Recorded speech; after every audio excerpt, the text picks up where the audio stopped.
আসসালামু আলাইকুম রহমতুল্লাহি ওবারাকাতু। কেমন আছেন আপনারা সবাই? প্রায় ২ বছর পরে আবার আপনাদের মাঝে উপস্থিত হলাম। তবে এখন উপস্থিত হয়েছে মালয়েশিয়া থেকে। সুইগি থেকে ডাইরেক্ট মালয়েশিয়ায় চলে এসেছি। চলুন আজকে মালয়েশিয়া সম্পর্কে আপনাদের কিছু জানাবো। তার আগে বলুন আপনারা সবাই কেমন আছেন? আশা করি আপনারা সবাই ভালো আছেন। মিস করছি আগরতলা শহরটাকে। আমি মালয়েশিয়াতে আছি প্রায় ২ বছরের অনেক বেশি হয়ে গেছে। ২ বছর ১-২ মাস হয়ে গেছে। আশা করি নেক্সট ইয়ার রিটার্ন আসবো। এখন 2025 চলছে, তো 2026 আসবো ইনশাল্লাহ। চলুন তার আগে একটা জায়গায় আপনাদেরকে নিয়ে বসি।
তো অনেকক্ষণ খোঁজাখুঁজির পর একটা জায়গা পেলাম, ওখানে বসলাম। আজকে আপনাদের মাঝে আবারও খুব ভালোভাবে মন খুলে একটু কথা বলতে চাই, আর সেটা হচ্ছে মালয়েশিয়া নিয়ে। আমি মালয়েশিয়াতে এসেছি একটা জব এগ্রিমেন্ট করে ৩ বছরে রেস্টুরেন্টের লাইনে অ্যাজ এ হেল্পার হিসেবে রেস্টুরেন্টে কি হয়, হেল্পার ওয়েটার করতে হয়, আগানো পিছানো, মানে হেল্পার আর কি। নতুন অবস্থায় অনেক কিছু শিখতে হয়, খাবার পছন্দ সার্ভ করা, অর্ডার নেওয়া, কাস্টমার সাথে ভালো কথা বলা। মালয়েশিয়াতে মাস্ট দুটো ল্যাঙ্গুয়েজ যাবে, একটা হচ্ছে মালয়েশিয়ান মালয় ভাষা আর একটা হচ্ছে ইন্ডিয়ান তামিল ভাষা। মালয়েশিয়াতে সব ধর্মে মিক্স করে আছে। এখানে তামিল আছে, মালয়েশিয়ান আছে, চাইনিজ আছে, আরও বিভিন্ন ধর্মগুলো আছে, কিন্তু এই তিনটাই বেশি। এখানে মাস্ট তিনটে ভাষায় চলে। প্রথমত হচ্ছে যে মানুষের যে প্রধান ভাষা মালয়, তারপর হচ্ছে তামিল, সাউথ ইন্ডিয়ান ভাষা তামিল, আর একটা হচ্ছে চাইনিজদের ভাষা চাইনা। তো এখানে ম্যাক্সিমাম মানুষই, যেহেতু এটা খুবই একটা উন্নত দেশ, আপডেট দেশ, ডেভেলপমেন্ট কান্ট্রি, এখানে ম্যাক্সিমাম মানুষই ছোট বড় সবাই ইংরেজি বোঝে, যার জন্য আমার খুব একটা অসুবিধা হয়নি এই লাইনে কাজ করতে। প্রথম ৫-৬ মাস আমি এইসবই ক্লিন টিন করা, আগানো পেছানো, দৌড়াদৌড়ি, সেই এটা সেটা তারপরে যা করতে হয় আর কি ওগুলো করেছি। তারপর আমার এক্সপিরিয়েন্সে কাজ দেখে এরা আমাকে রেস্টুরেন্টে ক্যাশিয়ারে দিয়ে দিয়েছে। দেখতে পেলে যে ঠিক আছি, বিশ্বাসযোগ্য আছি, ইংলিশও জানি, সো ক্যাশিয়ারে দিয়ে দিয়েছে বিশেষ করে। এখন ভালো গেছে। তো যাই হোক, আমি এগুলো কেন বলছি, এগুলো বলার একটাই উদ্দেশ্য, আমি আগে আমার নিজেকে ইন্ট্রোডিউস করলাম কি অবস্থায় আছে। এখন লাইভে আসার উদ্দেশ্যটা কি, প্রথমে আমি বলেছিলাম মালয়েশিয়াতে আমার যে 2 বছর অভিজ্ঞতা সেটা আমি আপনাদের কাছে শেয়ার করব, জানাতে চাই। এর আগে যে আমার সুইগি নিয়ে বিষয়গুলো ছিল, অনেকে উপকৃত হয়েছেন, অনেকে আমার সাথে কন্ট্যাক্ট করেছেন, এসে কাজ করছেন বা এখনো করছেন। মানে এই সুইগির যখন জয়েন করলাম, সেখানে আমার প্রায় অনেক ভাইদের সাথে যোগাযোগ হয়েছে। এই সুইগির উসিলায় আমার অনেক ভাই বন্ধুদের সাথে পরিচয় হয়েছে, দূর দূরান্ত থেকে কন্ট্যাক্ট হয়েছে। তার মাঝখানে আমি ব্যাঙ্গালোরও গেলাম, সেখানেও কাজ করলাম। অভিজ্ঞতা মোটামুটি ভালোই ছিল, কিন্তু হয় কি ডেলিভারি তো আর সবসময় এটাতে ডিপেন্ড করা যায় না। সেই কারণে এই প্রবাস জীবনে এসে নিজেকে সময়ের সাথে অনেক কিছু পরিবর্তন করে নিতে হয়েছে নিজের মন। তো আপনাদের মাঝে আমার যে অভিজ্ঞতাটা আমি জানাতে যাচ্ছি, সেটা হচ্ছে আপনাদের মাঝে যে কেউ আপনারা বিদেশ জীবনে পাড়ি দিতে চাচ্ছেন বা চিন্তা ভাবনা নিচ্ছেন যে বিদেশে যাবেন, সেটা হোক সৌদি আরব, দুবাই, মালয়েশিয়া বা ইউরোপ কান্ট্রিতে, অন্যান্য যে কোনো কান্ট্রিতে আপনারা যেতে ইচ্ছুক, আপনাদেরকে মাস্ট কিছু জিনিস ফলো রাখতে হবে। সেটা হচ্ছে যতটুকু সম্ভব কোনো এজেন্টকে না ধরে, মানে দালাল, বাংলা কথায় বলতে গেলে দালাল বলে আমরা খুব সহজে বুঝি। দালালকে না ধরে আপনারা এম্বাসিতে বা এজেন্সিতে ডাইরেক্ট কন্ট্যাক্ট করার চেষ্টা করবেন। নিজে ফিজিক্যালভাবে যে কথোপকথন আছে সেটা চালানোর চেষ্টা করুন। এতে কি হবে, আপনার সাথে যে প্রতারণাটা, স্ক্যামটা, সেটা হওয়ার সম্ভাবনা অনেকটাই কমে যাবে। এটা বলার কারণ একটাই হচ্ছে, যদি আপনার বিদেশ যাওয়া প্রসেসিং ফিস, টিকিট টাকা, মেডিকেল সব কিছু খরচ যদি 1 লাখ টাকা এরা নেয় একটা দালাল, অফিসিয়ালভাবে আপনার শুধু খরচ যাবে তার থেকে 50% কম। ধরুন যে 40,000 50,000 টাকা আপনি করে নিতে পারেন। এটা হচ্ছে একটা বিষয়। আরেকটি বিষয় হচ্ছে যে দালাল দিয়ে ধরে গেলে একটা জিনিস লাভ, সেটা হচ্ছে যে আপনি কি আপনার দালালকে যদি আপনার সাথে পরিচিত হয়, উনি তো টাকা খাবেই, কিন্তু বিদেশ যাওয়ার পর ওনার কথা মতো যদি যে কাজে নিয়েছে, যে কাজে দিচ্ছে, ওই কাজ ঠিক মতো না হয়, আপনি ওনার সাথে কন্ট্যাক্ট করে ওনার সাথে আবার চুক্তিবদ্ধন করতে পারেন যে আপনি তো এবার বলেছেন এই কাজ দিবে বা এত টাকা দিবে, কিন্তু এমন কথা হচ্ছে না, আপনি আমার টাকা রিটার্ন দেন বা আমাকে বেশি নিয়েছেন, তেমন একটা দাবি করতে পারেন। এমনটা হয়ে থাকে, এটা খুব কমন একটা বিষয় হয়ে গিয়েছে, অনেকেরই মাঝে এটা হয়েছে। এমনকি আমি যেই আমার যে টিমটার সাথে এসেছিলাম, সেটা হচ্ছে যে এক টিমে 27 জন ছিলাম আমরা।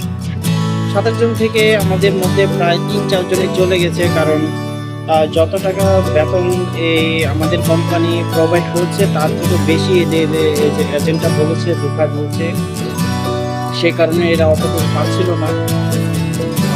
আসার পরে এরা বুঝতে পারলো যে এদেরকে মিথ্যা বলা হয়েছে, তারপরে চলে গেছে।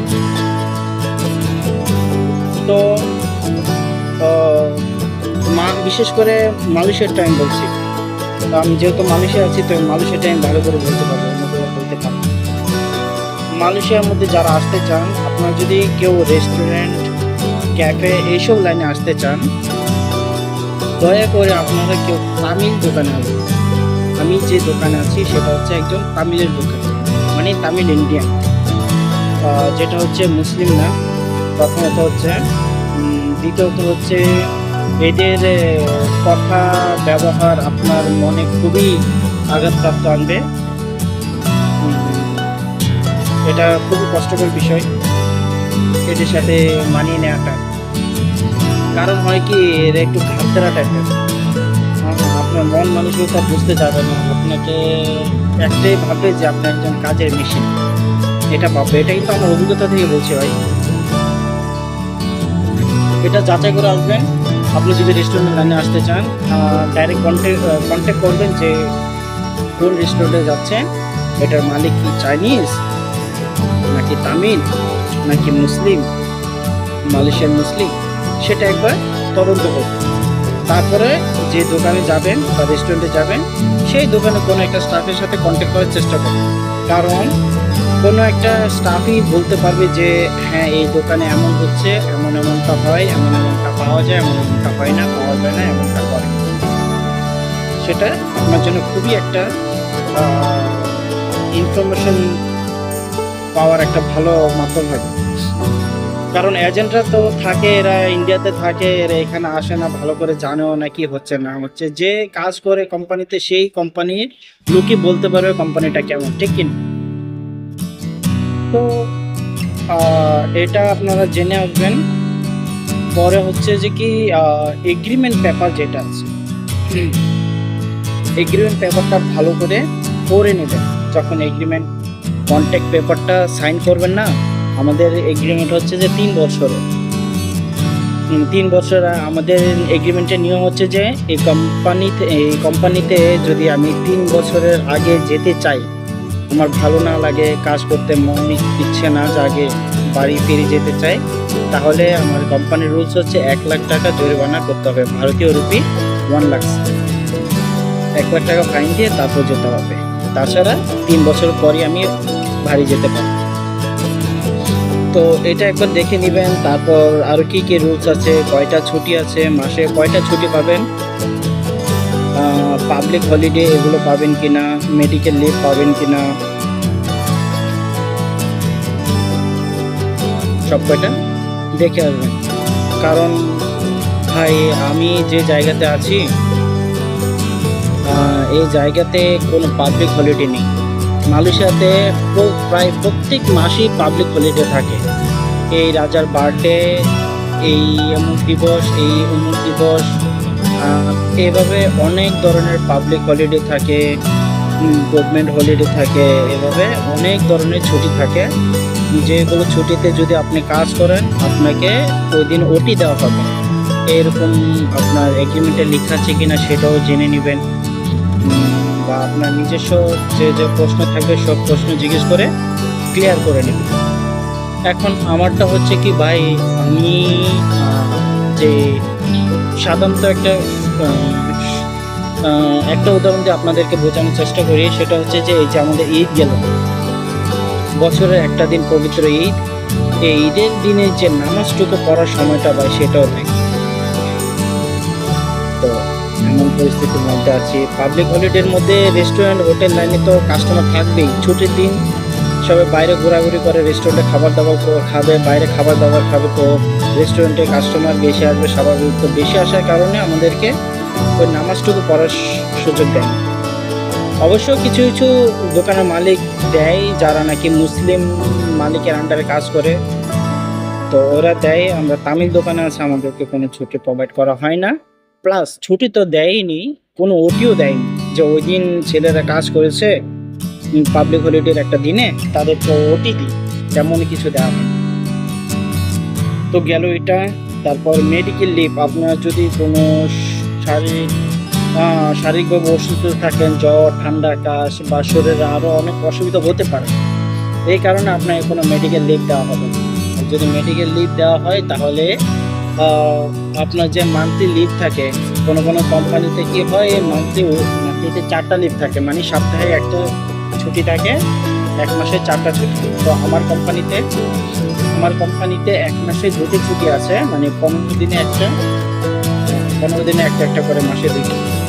তো কোনো কারণে যদি আপনার অসুস্থ হয়ে পড়েন, একটা ছুটি নিয়ে নিয়েছেন, আমার কোম্পানিতে কী করা হয়, একটা ছুটি কেটে নেওয়া।